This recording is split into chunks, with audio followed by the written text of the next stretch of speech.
Hi hello friends, நம்ம புளிச்சக்கீரை எப்படி செய்கிறதுன்னு தான் நம்ம பார்க்க போகிறோம். இந்த மாதிரி புளிச்சக்கீரை ருசியாக செய்கிறது எப்படின்னு நம்ம வீடியோக்குள்ளே போகலாம். தேவையான பொருளும் பார்த்துக்கலாம். புளிச்சக்கீரைக்கு தேவையான பொருள் பார்த்திங்கன்னா, பெரிய வெங்காயம் கொஞ்சமாக கட் பண்ணி வச்சுருக்கேன். அதை தாளிக்கிறதுக்கு பார்த்திங்கன்னா 3 வரமிளகாய் எடுத்து வச்சுருக்கேன்.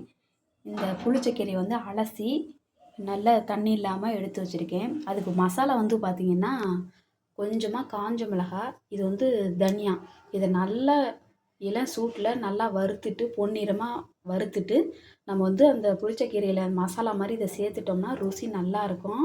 நம்ம புளிச்சக்கீரையை குக்கரில் ஒரு 3 விசில் வச்சு நம்ம எடுத்துகிட்டு வந்துடுவோம். குக்கரில் சேர்த்தாச்சு. அதுக்கு தேவையான தண்ணி ஊற்றிக்கலாம். ஊற்றிட்டு நம்ம குக்கரை மூடி போட்டு அடுப்பில் வச்சிடலாம். 4 விசில் வந்துருச்சு.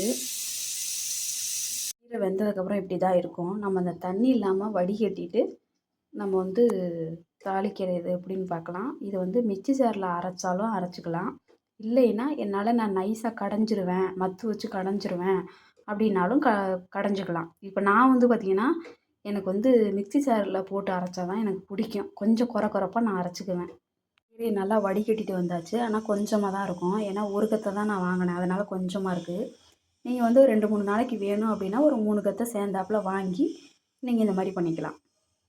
நான் பார்த்திங்கன்னா மிக்ஸி ஜாரில் அரைக்கும் போதே பார்த்திங்கன்னா கல் உப்பு போட்டுக்கிறேன். ஏன்னா எனக்கு தூள் உப்பு போட்டால் பிடிக்காது. இந்த கல் உப்பு போட்டோம்னா நம்ம மிக்ஸி ஜார்லேயே போட்டு அரைச்சிட்டோம் அப்படின்னா நம்ம தாளிக்கும் போது பார்த்திங்கன்னா இது கரையாது. அதனால் நம்ம இந்த மிக்ஸி ஜார்லேயே போட்டு அரைச்சிக்கலாம் உப்பை.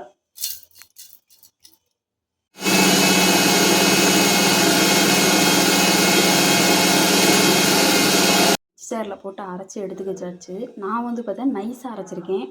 நீங்கள் கொஞ்சம் கொரப்பாக அரைச்சிக்குங்க. நான் என் குழந்தைக்கு கொடுக்குறதுக்காக நான் நைஸாக அரைச்சிருக்கேன்.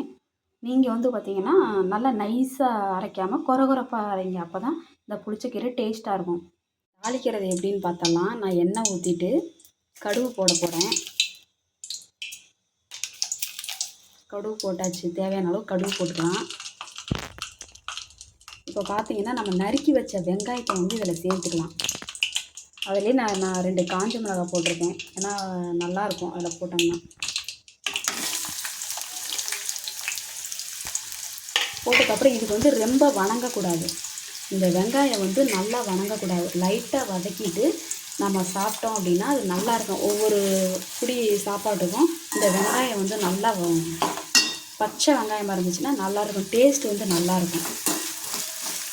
ரொம்ப வதங்கக்கூடாது. இந்த அளவு வதங்கினதுக்கப்புறம் நான் அந்த அரைச்சி வச்சுருந்த கீரையை அதில் சேர்த்துக்கிறேன். அரைச்சி வச்சுருந்த மசாலாவையும் சேர்த்துக்கிறேன்.